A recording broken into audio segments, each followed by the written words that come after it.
بچوں کی دلچسپ classic story Swiss family Robinson کے سنسان جزیرے میں ایڈونچر بائے یوہان ڈیوڈ ویس. تحریر اور پیشکش سید عرفان علی. www.syedirfanali.com. ہاں یہ تو بہت ہی دلچسپ کہانی ہے. شیر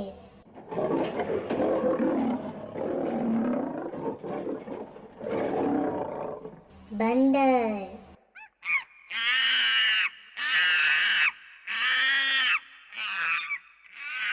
ہاتھی بطخیں مرغی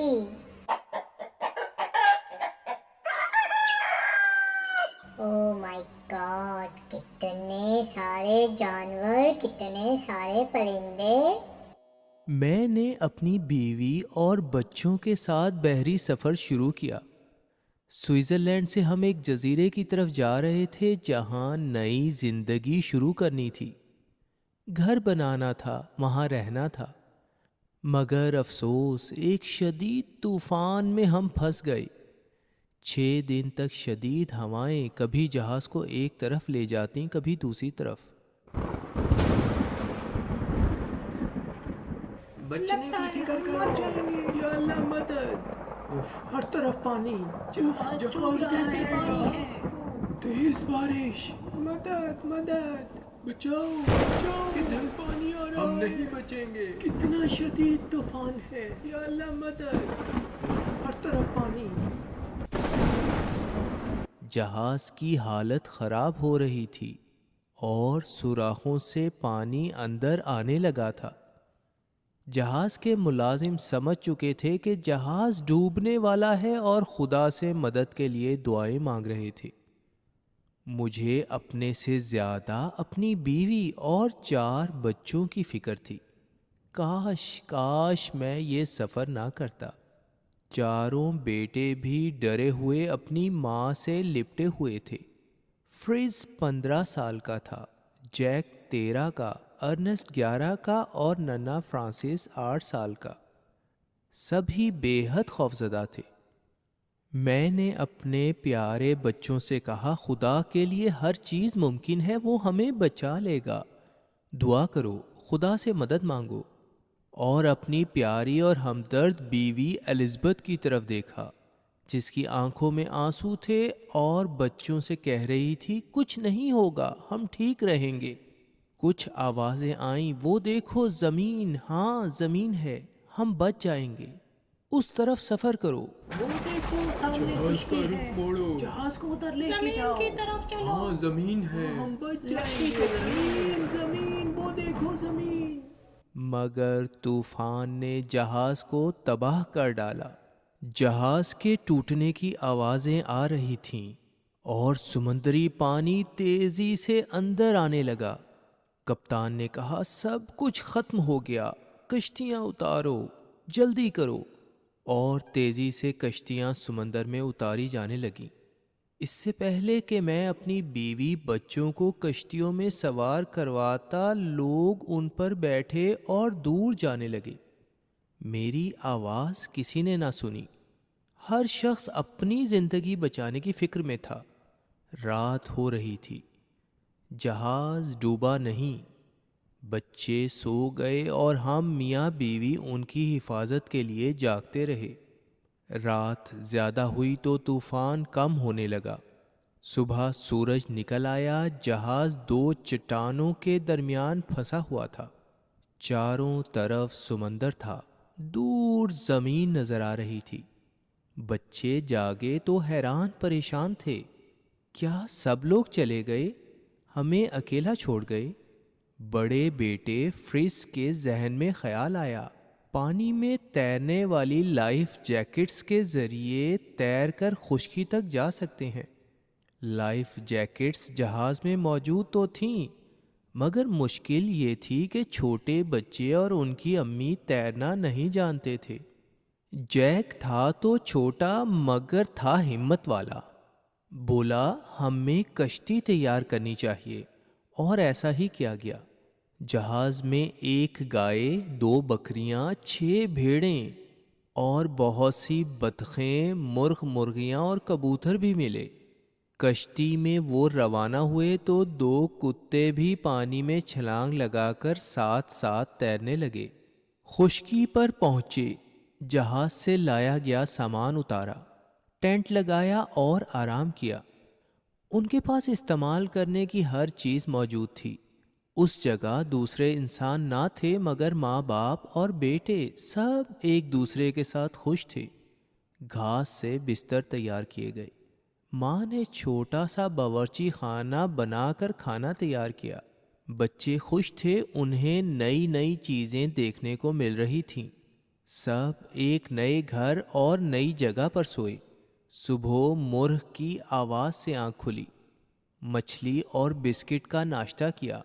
ماں نے کہا دریا کے دوسری طرف جا کر دیکھنا چاہیے، وہاں لوگ رہتے ہیں یا نہیں، کون سی جگہ گھر بنانے کے لیے بہتر ہے۔ خود فرز اور میں نے اس بات کو پسند کیا اور سفر شروع کیا۔ جلد ہی ایک پہاڑی نظر آ گئی جو سرسبز و شاداب تھی۔ بہت سے درخت، گھاس، پودے اور پرندے وہاں موجود تھے۔ ہم گھومتے رہے۔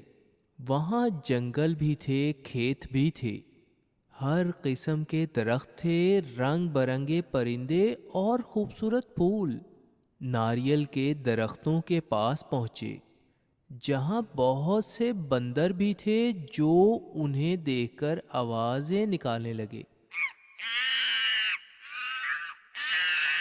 فریز نے ترکیب سوچی اور پتھر بندر کو مارنے لگا۔ بندروں نے جواب میں بڑے بڑے پکے ہوئے ناریل توڑے اور نیچے ان کی طرف پھینکے۔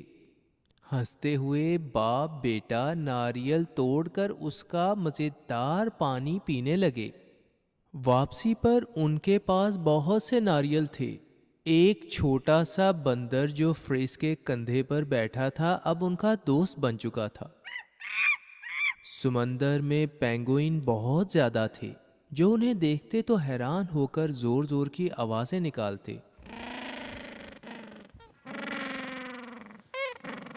وہاں خطرہ بھی تھا۔ ایک روز جیک پانی میں کھڑا تھا تو ایک بڑے کیکڑے نے اس کی ٹانگ کو پکڑ لیا۔ میں جیک کی چیخیں سن کر اس کی طرف بھاگا اور کیکڑے کو مار کر علیحدہ کیا اور دوپہر کے کھانے میں اس سے پکا کر کھایا۔ اس جگہ خوبصورتی تھی، سکون تھا، مگر دوسرے انسان نہ تھے۔ مجھے فکر ہوئی کہ میری بیوی اور بچے میرے جانے کے بعد اکیلے ہوتے ہیں۔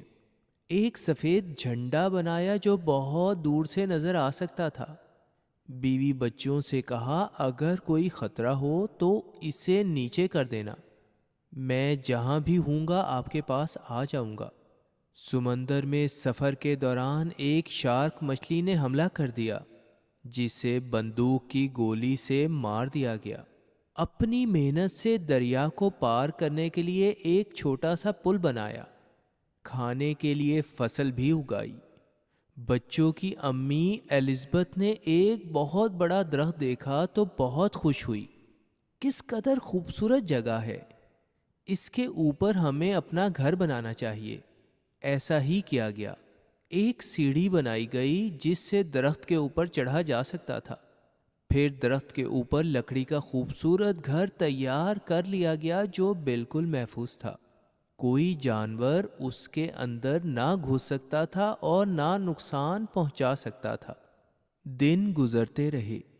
گھر سے دوری کی اتنی فکر نہ تھی کیونکہ ہم تو پہلے ہی گھر سے دور جانے کے لیے نکلے تھے، ایک نئی زندگی کی ابتدا کرنے کے لیے۔ جہاز سے بہت سی چیزیں مل گئی تھیں جن سے زندگی آسان ہو گئی۔ جانور ہمارے پاس تھے، فصل سے خوراک بھی مل رہی تھی۔ الزبتھ دودھ سے مکھن اور دیگر اشیاء تیار کر لیتی۔ ہم مصروف رہتے اور خوش تھے کہ وہاں زندگی اچھی گزر رہی تھی۔ ہم آرام بھی کرتے اور بچوں کے ساتھ کھیلتے، سمندر کے گرم پانی میں تیرتے، بچوں کے پاس بہت سے جانور اور پرندے تھے، پالتو کتے، اور پھر بہت بڑے بڑے انڈے ملے جن سے شتر مرغ کے بچے نکلے۔ وہ جلد ہی بڑے ہو گئے جن پر بیٹھ کر بچے سیر کرتے۔ ایک روز شدید طوفان آیا، بارش شروع ہوئی جو کئی روز ہوتی رہی۔ اس دوران ہم سب اپنے درخت کے بنائے ہوئے گھر میں رہے۔ وہاں کھانے کی چیزیں تھیں، کھیلتے، تصویریں بناتے، پڑھتے لکھتے، گانے گاتے۔ انہی دنوں میں نے وہاں اپنی یہ داستان لکھنی شروع کی۔ میں جب وہاں پہنچا تو پہلے دن ہی درخت پر ایک لکیر کھینچ دی۔ یہ دنوں کا حساب تھا۔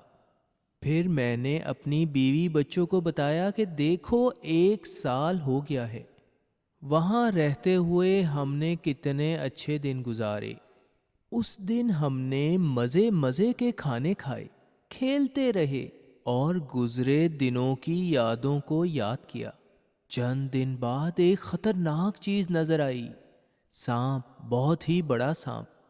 ہم سب بھاگ کر گھر میں چھپ گئے، مگر خطرہ تھا وہ وہاں نہ آ جائے، مگر وہ نہ آیا۔ اس سے خطرہ تو موجود تھا۔ تو اگلے دن فریز اور میں بندوق لے کر اس کی تلاش میں گئے۔ وہ نظر آ گیا تو بندوق سے فائر کر کے اسے مار دیا۔ دن گزرتے رہے، سال گزرتے رہے۔ ہم نے ایک اور گھر بنایا۔ فارم بھی بہت بڑا ہو چکا تھا جس میں بے شمار جانور، فصلیں اور پھلوں کے درخت تھے۔ بچے بڑے ہو چکے تھے اور فارم میں خوب کام کرتے۔ ہم سب خوش تھے۔ فریز نے سوچا کہ سمندر میں سفر کرتے ہوئے دیکھنا چاہیے کہ ہم کہاں ہیں۔ خوراک کشتی میں رکھی اور سفر شروع کیا۔ بہت دنوں بعد واپس آیا تو اس نے بتایا کہ بہت سے جزیروں کی اس نے سیر کی۔